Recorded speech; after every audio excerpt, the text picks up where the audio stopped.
kami harus memilih, maka hati kami tetap kepada, sebab kami tahu ketika mendapatkan Engkau, maka semua yang hilang akan terganti. Terpuji nama-Mu Bapa. Pada pagi hari ini Tuhan, biarlah kerinduan-Mu terhadap kami tersampaikan dengan baik. Urapi setiap kami Tuhan, beri kami hikmat agar kami mampu mencerna isi hati Tuhan, sehingga dalam melakukannya di dalam kehidupan kami sehari-hari, kami melakukan dengan tepat. Pesan-Mu sampai dalam hati kami, kami kerjakan kehendak-Mu, nama-Mu dipermuliakan, maka semua yang hilang terganti. Kami mengucap syukur dalam nama Tuhan Yesus. Amin. Shalom. Apa kabar? Bagaimana Bapak-bapak? Sehat? Alhamdulillah. Semangat. Ibu-ibu bagaimana? Koleksinya masih ada? Makin banyak? Boneka itu, boneka. Masih ada koleksinya? Oke, tadinya saya pikir mungkin ini agak berpengaruh terhadap kehadiran jemaat. Saya sampai tadi sempat mikir-mikir kalau bikin karya tulis ini bagus. Dampak Piala Champions dan implikasinya terhadap kehadiran jemaat. Tapi puji Tuhan kalau semuanya bisa hadir walaupun agak ngantuk, kakinya digoyang-goyangkan. Ada seorang pemuda yang sangat menyukai sepak bola dan sangat terinspirasi oleh tokoh-tokoh para pemain bola. Kemudian dia bertanya kepada pendetanya, "Pak, apakah benar semua tersedia di surga? Apakah termasuk lapangan bola?" Dia terus bertanya dan bertanya.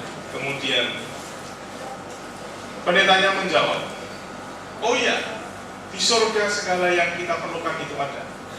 Bayangkan saja, pasirnya itu dari berlian, kerikilnya itu emas, semuanya serba indah dan ada lapangan hijau yang menghambat. Saya dengar ada kabar sukacita di sana.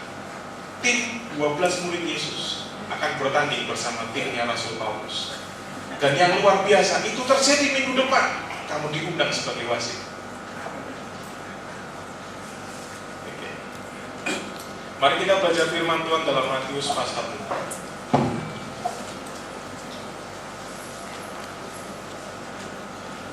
Ini adalah ayat yang sangat akrab di telinga kita. Bahkan mungkin waktu sekolah minggu kita mencoba menghafalkannya. Matius pasal 6 ayat 33. Demikian bunyi firman Tuhan, kita baca bersama 1, 2, 3. "Tetapi carilah dahulu kerajaan Allah dan kebenarannya, maka semuanya itu akan ditambahkan." Amin. Saya pikir kita semua sepakat bahwa kata semuanya itu berbicara mengenai berkat. Amin. Jadi begini, banyak orang di dunia ini berlomba-lomba untuk mendapatkan berkat. Ada kalanya orang memberanikan diri untuk datang ke dukun. Atau orang Jawa bilang itu orang pintar yang tidak berpendidikan, jarang mandi dan tidak gosok gigi, tapi dia orang pintar. Yang menjadi pertanyaan begini, orang itu cari pesugihan datang kepada dukun. Kalau dukun itu tahu bagaimana cara mendapatkan kekayaannya, lalu kenapa dia nggak ngambil sendiri? Kenapa dia harus kaya lewat uang pasiennya, bukan dari hasil pesugihan yang dia dapatkan? Karena dia tahu akibatnya. Tidak ada yang gratis dengan setan. Mungkin diambil keluarganya, atau mungkin kekayaan yang harusnya menjadi bagian buat keturunannya diambil di muka. Jadi akhirnya keturunannya miskin semuanya. Karena dia tahu akibatnya, maka dia kayanya hanya lewat uang pasien. Dia tidak ambil sendiri. Orang mencari berkat Tuhan dengan bertapa. Sampai hari ini pun saya dengar masih ada orang yang bertapa. Di India ada orang yang mengaku bertahun-tahun tidak makan. Dia hanya hidup dari dewa-dewa. Karena ada satu dewa yang setiap hari memberikan tetes madu di lidahnya, katanya demikian. Dengan banyak cara. Perhatikan dengan baik bahwa hari-hari ini pun di dunia politik terjadi hal yang sama. Rombongan orang bermigrasi ke partai besar untuk mendapatkan perlindungan, paling bentuknya juga. Betul kan? Seperti itu yang terjadi. Banyak orang berlomba mencari berkat Tuhan, tetapi kita sebagai orang percaya memiliki sebuah keyakinan bahwa semuanya itu akan kita dapatkan ketika kerajaan Allah dan kebenarannya ada dalam hidup kita. Yang percaya katakan amin. Nah, inilah sebuah kebenaran. Di dalam Injil Matius pasal yang ke-6, kalau kita melihat sebenarnya ini berbicara mengenai global kehidupan manusia secara umum. Di dalamnya terdiri dari relasi yang harus diperbaiki antara Allah dan manusia, kemudian manusia dengan sesamanya, dengan orang lain dan alam sekitarnya. Ada hal yang menarik di dalam Matius pasal yang ke-6 ini.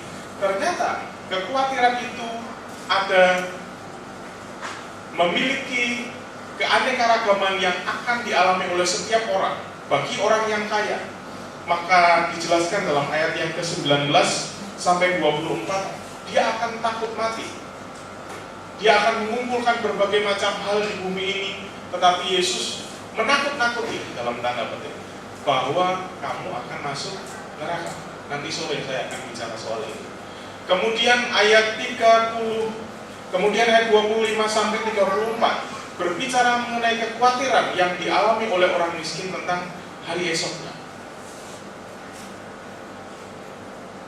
Coba senggol kanan kirinya, katakan jangan khawatir.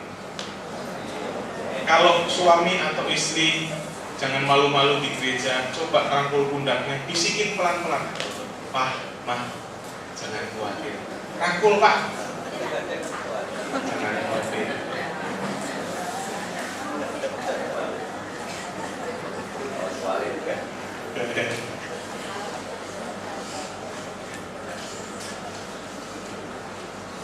Jangan pernah khawatir akan apapun juga.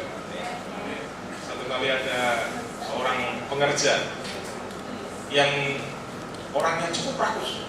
Kalau kemana-mana makanan selalu bungkus.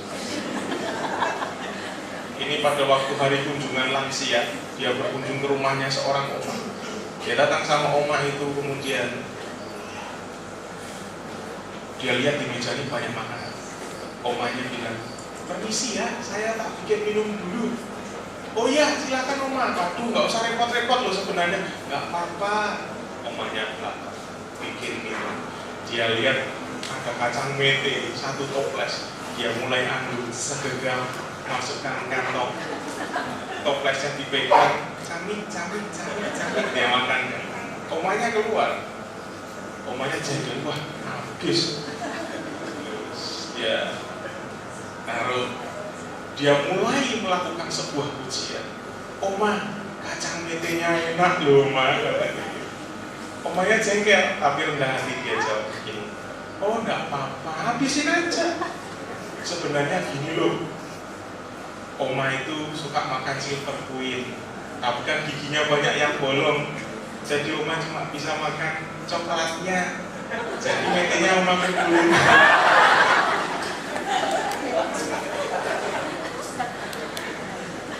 Senggol kanan kirinya, jangan rakus.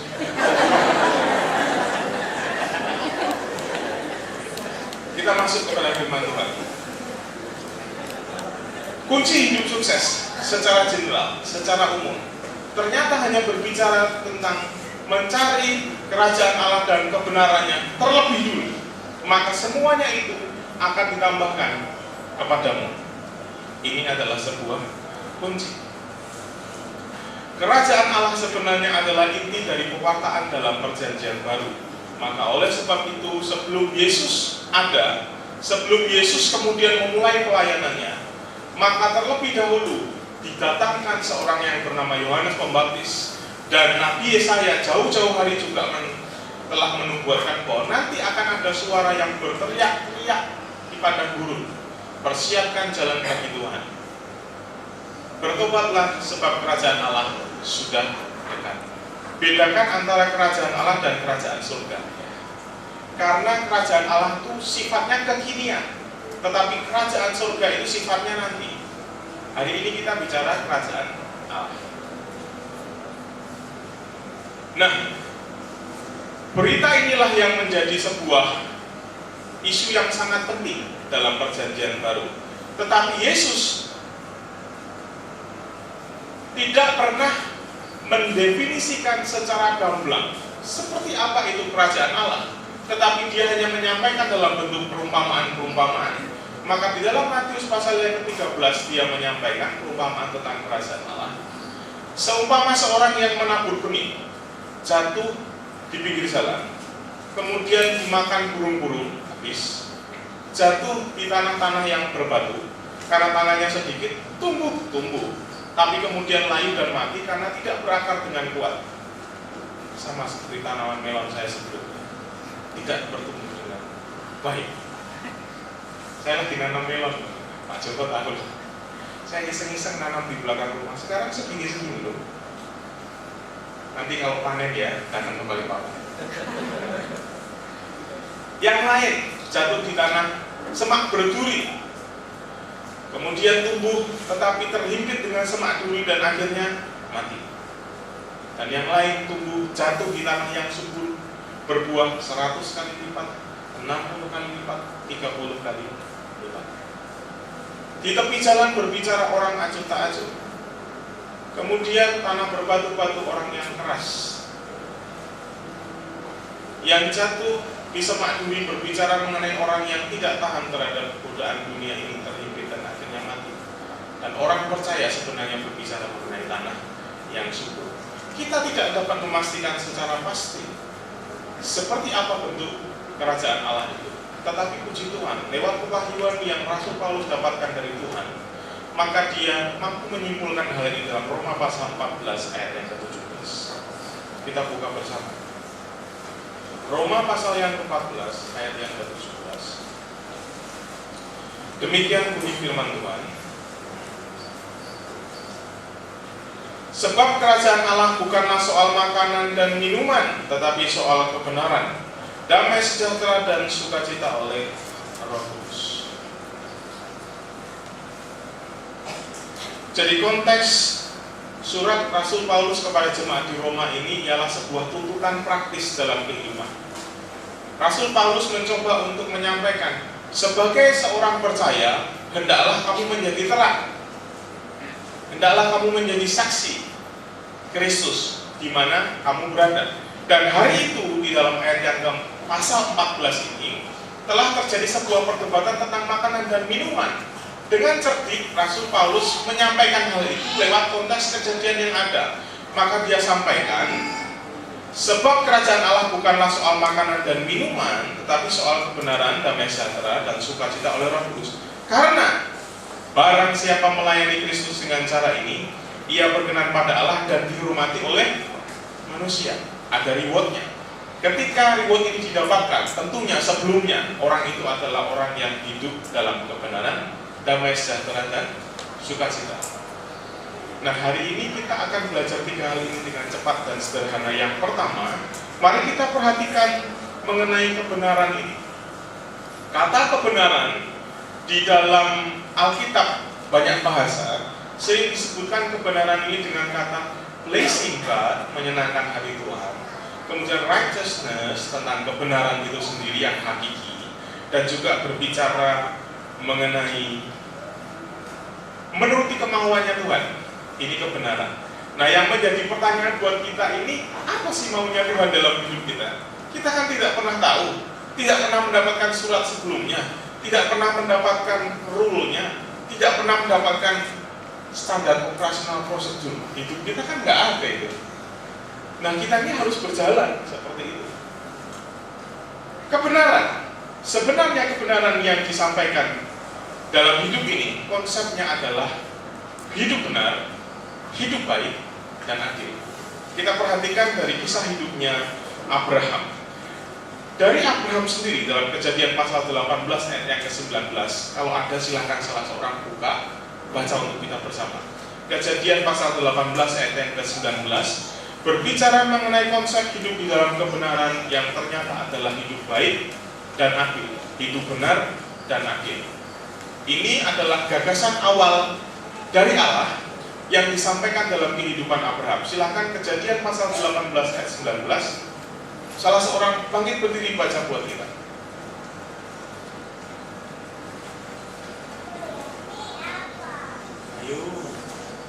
Ayo adik-adik, masa mesti ditunjuk. Ayo, Kejadian pasal 18 ayat 19. Kejadian pasal 18 ayat yang ke-19, beginilah firman Tuhan. Sebab aku telah memilih dia supaya diperintahkannya kepada anak-anaknya dan kepada keturunannya supaya tetap hidup menurut jalan yang ditunjukkan Tuhan dengan melakukan kebenaran dan keadilan, dan supaya Tuhan memenuhi kepada Abraham apa yang dijanjikannya kepadanya. Perhatikan, dengan melakukan kebenaran dan keadilan supaya Tuhan memenuhi kepada Abraham apa yang dijanjikan kepadanya. Kita coba rubah kata-katanya. Dengan melakukan kebenaran dan keadilan, maka semuanya itu ditambahkan kepada Abraham. Sama nggak kira-kira artinya? Sepertinya seperti itu. Bunyinya sama. Maka semuanya itu akan ditambahkan kepada Abraham. Nah, ini adalah konsep kebenaran yang pertama, yang awal, yang dipegang, bahwa orang yang layak mendapatkan semuanya itu adalah orang yang hidup benar dan adil. Seperti itu. Nah, pernah terpikir nggak, kira-kira Yesus itu kan pernah berbicara begini, akulah jalan kebenaran dan hidup. Tidak ada seorang pun yang akan sampai kepadaku, tidak akan sampai kepada Bapa kalau tidak melalui aku, karena aku jalan kebenaran dan hidup. Yang jadi pertanyaan gini loh, lalu sebelum Yesus itu ada, sebelum Yesus datang, orang-orang yang mati sebelumnya ini larinya kemana? Kan sebelumnya juga mengenai konsep kebenaran dan keadilan sudah disampaikan kepada Abraham.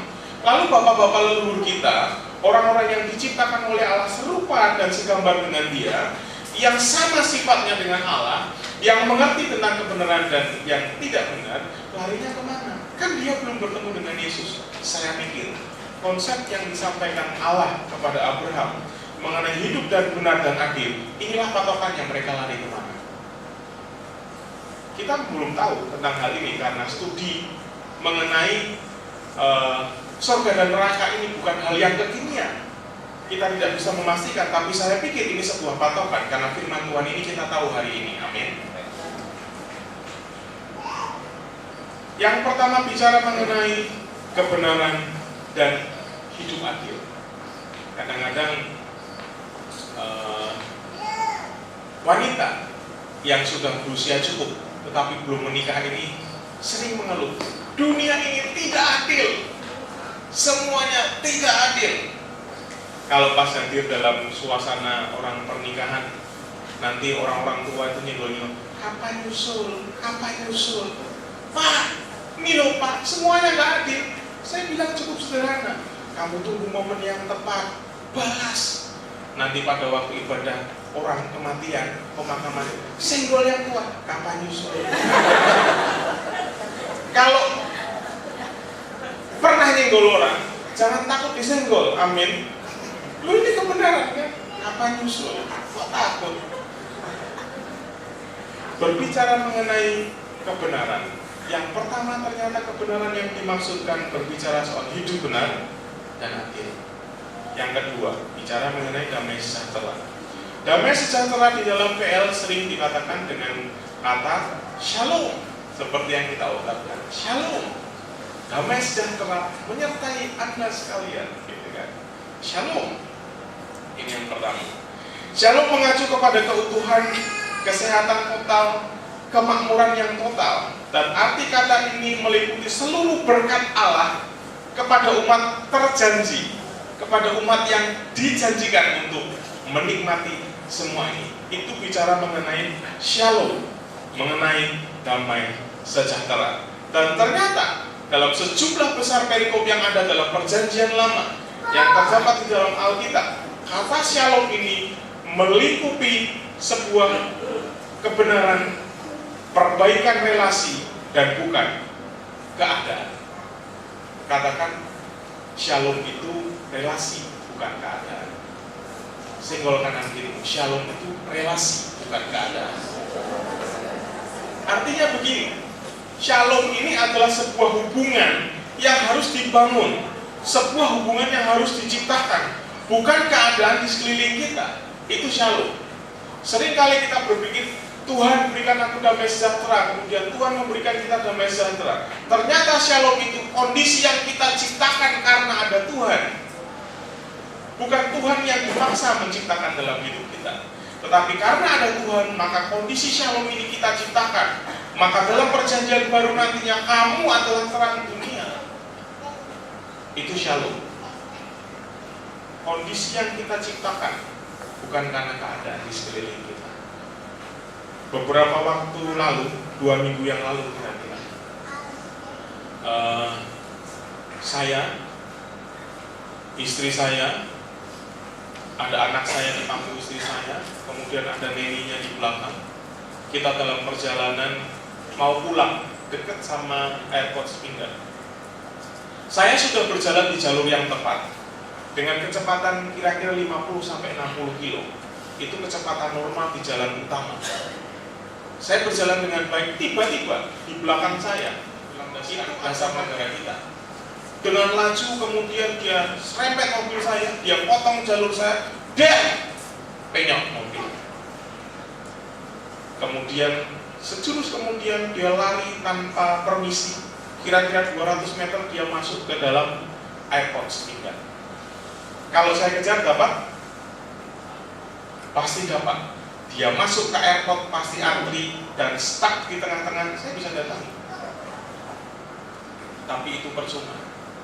Dalam beberapa detik setelah kejadian itu, pikiran saya hanya satu.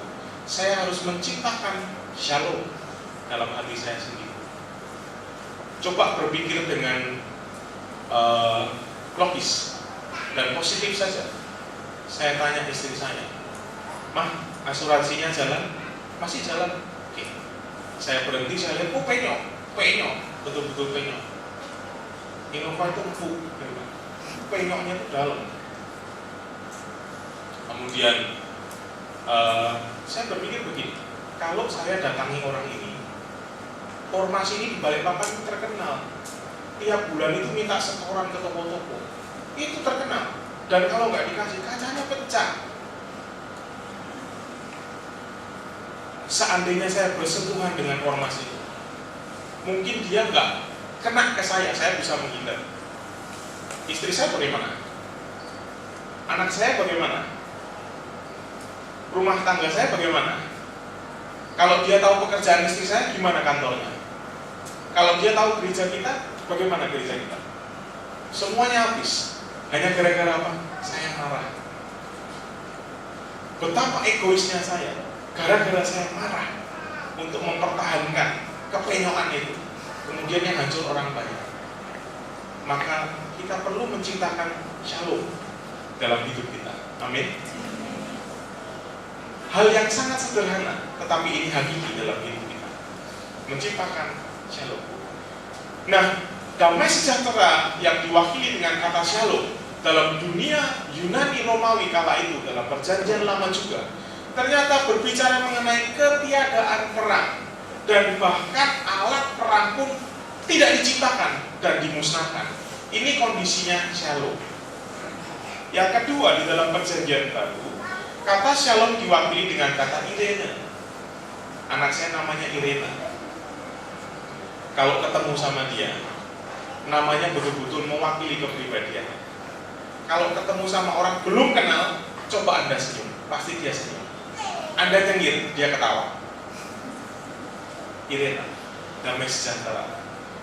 Nah, kata Irene ini juga sama. Ternyata kata Irene ini mewakili ketiadaan perang. Relasi yang benar dengan Allah, relasi yang benar dengan manusia dan sesamanya, dan keadaan individual yang tenang dan tentram. Ini kata Irene yang diwakili dengan damai sejahtera dalam perjanjian baru. Kembali berbicara mengenai relasi, perbaikan relasi antara Allah, manusia, sesama, dan juga lingkungannya. Perbaikan relasi, inilah berbicara mengenai shalom Yang terakhir, bicara mengenai damai sejahtera. Sekarang kita masuk ke dalam sukacita, yang ternyata makna dasar dari sukacita ialah kenyamanan secara fisik dan hidup sejahtera. Kenyamanan secara fisik. Di dalam Alkitab kita muncul kata sukacita sebanyak 133 kali. Dan makna dari sukacita dalam perjanjian baru ini sebenarnya berbicara pada sukacita yang menyangkut pemenuhan eskatologis di zaman akhir, yaitu kerajaan Allah yang kehadirannya ada sekarang. Jadi pemenuhan makna kedatangan Kristus atau nanti kerajaan surga yang kita dapatkan, tetapi rasanya sudah kita nikmati di hari ini. Itu sukacita. Harapan di hari depan yang akan kita dapatkan, tapi rasanya sudah ada hari ini. Itu sukacita. Nah, berbicara mengenai sukacita ini, ternyata itu juga harus diciptakan dalam hidup kita. Saya ingat betul ketika saya terlalu banyak membaca atau saya terlalu sibuk, maka istri saya akan berkata, "Pak, berkat Tuhan yang menjadikan kaya, susah payah tidak akan menambahinya." Amin. Saya dan istri dua-dua bekerja. Pekerjaan kita pekerjaan biasa, tetapi percayalah, karena pekerjaan kita yang kita lakukan, karena kita cinta Tuhan, pasti diberkati. Dalam bidang apapun ketika saudara bekerja, bidang apapun, saudara akan menjadi orang yang berhasil. Jangan kira ya, orang cuma punya WC umum itu nggak bisa kaya. Di Tasikmalaya itu ada satu orang, orangnya sudah sangat tua, itu bos WC umum se-Jawa Barat. Bos WC umum. Jadi seluruh WC yang ada di pasar, di terminal, di mana-mana itu punyanya dia. Bos WC. Sepertinya ini bisnis yang jorok kan, tapi dia berhasil. Dia lakukan survei satu hari itu pendapatannya berapa, kemudian dia taruh anak buahnya di sana, dia taruh anak buahnya di sana, kemana-mana cuma pakai sarung supaya gampang nulis. Itu luar biasa, sangat diberkati. Jadi dalam bidang apapun, kalau kita takut akan Tuhan, kita pasti diberkati. Banyak jalan yang luar biasa yang Tuhan pasti sediakan buat kita. Lewat kejadian apapun, maka dalam firman Tuhan juga dikatakan nanti kekayaannya orang fasik itu akan mengalir kepada kita. Saya mau bersaksi sedikit, tapi saya harap saudara tidak menganggap saya arogan. Istri saya bekerja, pekerjaannya pekerjaan biasa dari nol. Tapi karena dia cinta Tuhan, Tuhan angkat dengan hal yang luar biasa. Dalam tahun ini saja, gara-gara peraturan pemerintah yang berubah, awal tahun, istri saya sudah mendapat kenaikan 22%. Padahal dalam perusahaan asing, untuk jajaran manajer ke atas, kenaikan hanya 5%. Istri saya mendapatkan 22%. Bulan yang lalu, karena peraturan berubah lagi, terjadi kenaikan 78%. Dan bulan Juni ini, istri saya diberikan isu lagi. Juni dan Juli akan naik lagi 50%. Berkat Tuhan yang menjadikan kaya, susah payah tidak akan pernah menambahinya. Hanya karena kita percaya, peganglah teguh janji Tuhan. Orang bisa menghalangi rezeki kita dengan banyak cara, tetapi Tuhan yang akan mengubahnya menjadi kebaikan buat kita. Sukacita adalah hal yang harus kita ciptakan. Firman Tuhan pagi hari ini berbicara mengenai kalau kita mendapatkan kerajaan Allah itu, maka semuanya itu akan ditambahkan dalam hidup kita. Dan kerajaan Allah itu bicara mengenai kebenaran. Kebenaran yang bicara soal kita hidup benar dan adil. Damai sejahtera yang bicara mengenai relasi kita terhadap Allah sesama, orang lain dan lingkungan. Dan sukacita yang harus kita ciptakan memberikan kesempatan orang lain untuk juga berpikir kreatif bersama-sama dengan Tuhan. Dengan melakukan ketiga hal ini, percayalah, maka kerajaan Allah yang kekinian itu, yang dampaknya kita rasakan hari ini, akan betul-betul terjadi. Maka semua itu akan ditambahkan kepada Tuhan Yesus. Mari kita bangkit berdiri.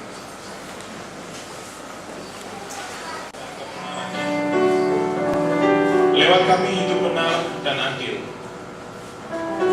Lewat kami menjalin relasi shalom terhadap banyak orang, lingkungan kita, relasi yang telah kami perbaiki bersama dengan Engkau ya Tuhan. Dengan sukacita yang kami ciptakan, dengan memberi peluang kreatif untuk orang lain untuk berpikir, kami percaya, maka semuanya itu akan Engkau tambahkan dalam hidup kami. Mungkin kami berpikir hari ini, Tuhan, banyak orang yang menghambat, banyak orang yang mencuri jalan kami, banyak orang yang menghalangi kami untuk maju dan berpikir kreatif. Percayalah kepada firman Tuhan, ketika Engkau menciptakan damai sejahtera dan sukacita karena ada Yesus bersamamu, maka yang buruk itu akan menjadi luar biasa baik. Maka hal-hal yang terjadi dalam hidup akan Engkau kenang dengan sebuah pikiran, kalau aku tidak mendapat masalah, mungkin hari ini aku tetap menjadi orang yang biasa saja. Tetapi karena mendapat masalah ini, maka Tuhan membuatku menjadi